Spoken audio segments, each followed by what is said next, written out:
Hey, what's up guys? Welcome back to the channel. My name is John with Embers Ball Pythons, and we're here to serve you guys. We like to share our passion for ball pythons and help you take your knowledge, care, and experience to that next level. For this episode, we're going to talk about quarantine. Specifically what it is, why it's important for you to quarantine your animals, and also we're going to share how we set up our quarantine for new animals coming into our family. And stay tuned for the end of the video. We're going to have an unboxing review of our two brand new ball pythons that we're getting in, and we're going to set them up in the quarantine. We're super excited for them. They're packed with potential, and it's going to be a lot of fun. So stay tuned for that, and let's jump right in.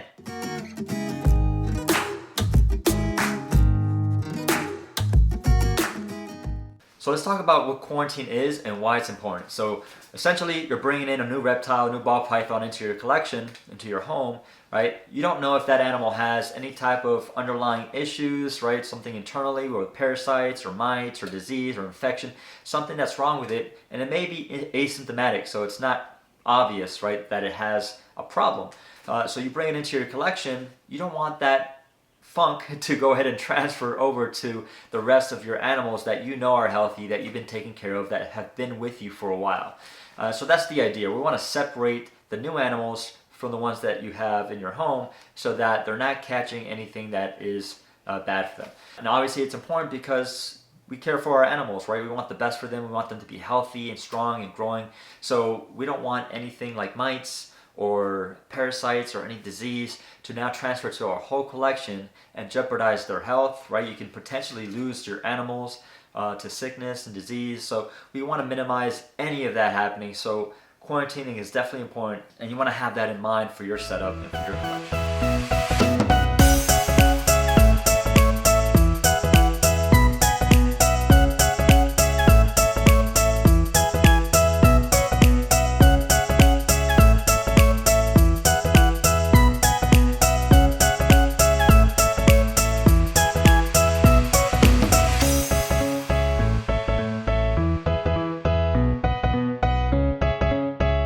Alright, so let's talk about how we set things up.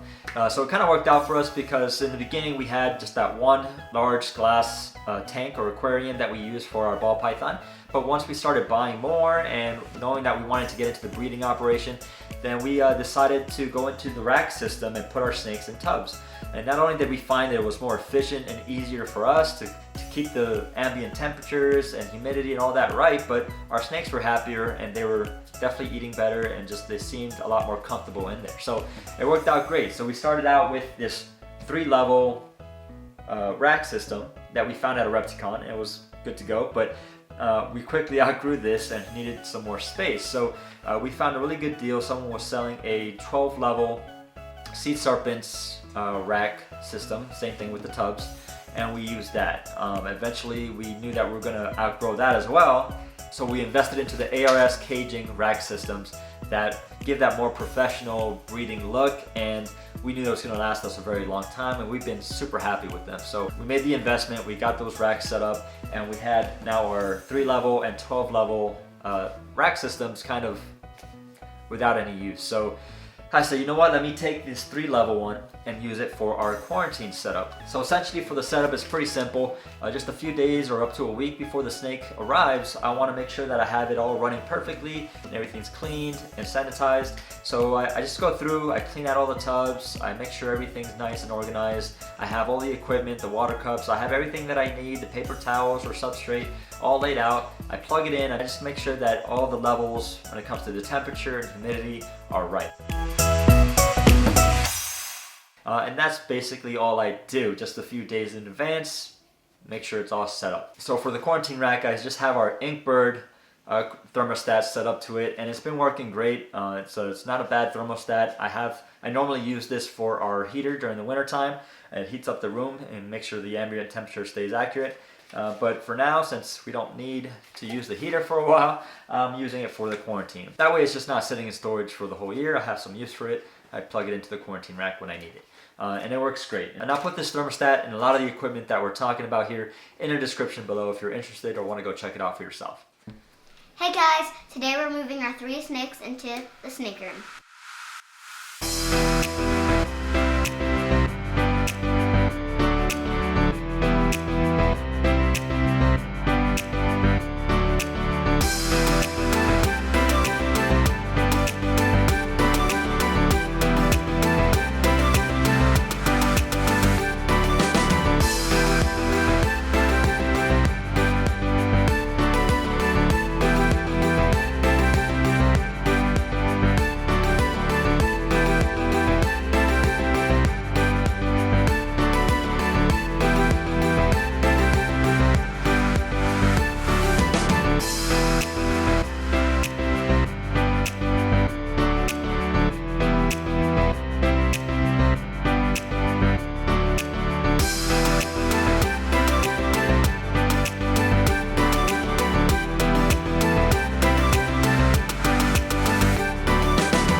Alright, so how long do you keep our snakes in quarantine?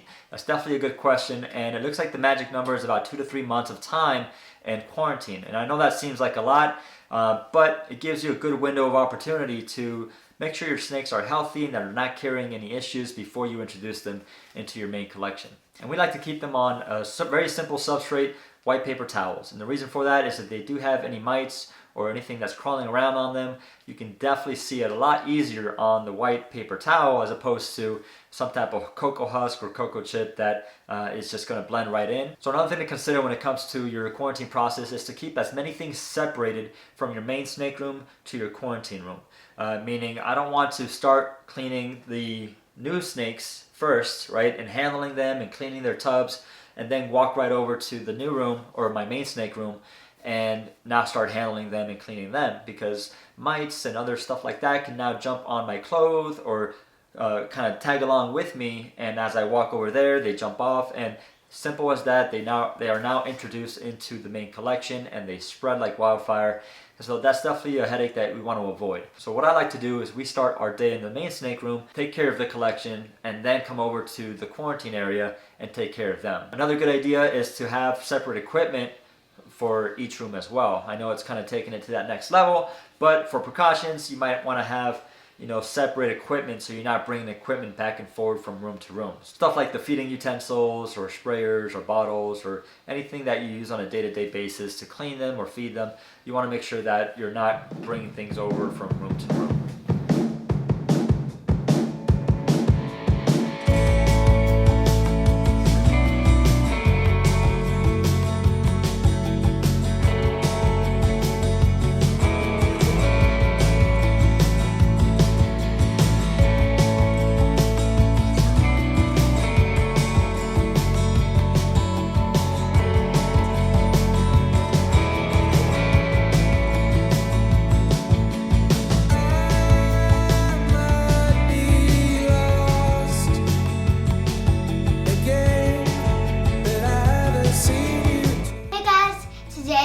Our new snakes, and we're gonna be unboxing them.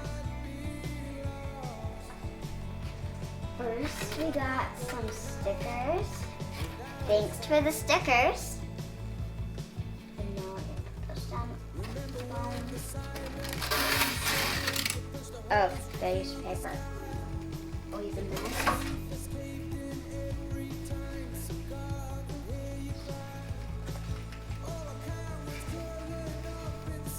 The first snake.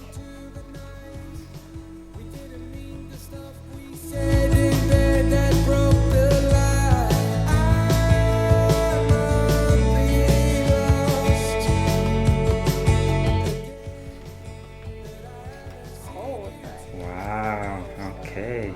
Let's put the bag down and let's show off the snake. See which one it is. I can't tell. Which one is this? That looks like our Krypton female double het ultramale pied. So that's a quadruple het female, het Krypton, het cryptic, het clown, het ultramale, and het pied girl. And she's beautiful. Would you like me to say the name? Do you remember the name? Yes. What'd you name her? I named her Sisu. Sisu, that's right. Hi, Sisu.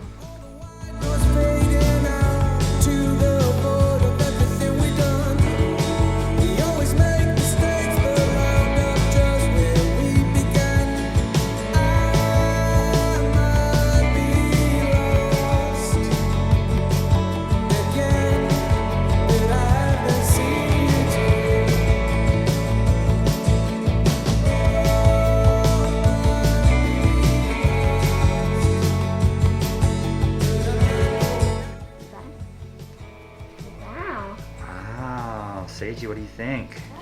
She's so pretty. Yeah. Here. Alright, so this is our Enchi triple het ultramale clown pied male. And what's his name? Do you remember? Merlin. That's right. They wanted to name him Merlin. Merlin the ball python. Enchi triple het ultramale clown pied. Super excited for these two. Packed with potential. They're going to be awesome for our collection. And I can't wait to see the future of Embers ball pythons with all these beautiful snakes. Alright, so big shout out to Mark Cole from Cold Blooded Morphs for sending these 2 awesome snakes. Thanks, Mark, if you're watching this, we appreciate you. Thank you for the support, and thank you for helping us out with all the questions we had. Go check them out, guys. He's got Instagram. Go check out his Morph Market. Some beautiful collection. Real cool guy. And just go give him a shout out, alright? Thanks again. Mark Cole, Cold Blooded Morphs. Thank you guys for watching the video.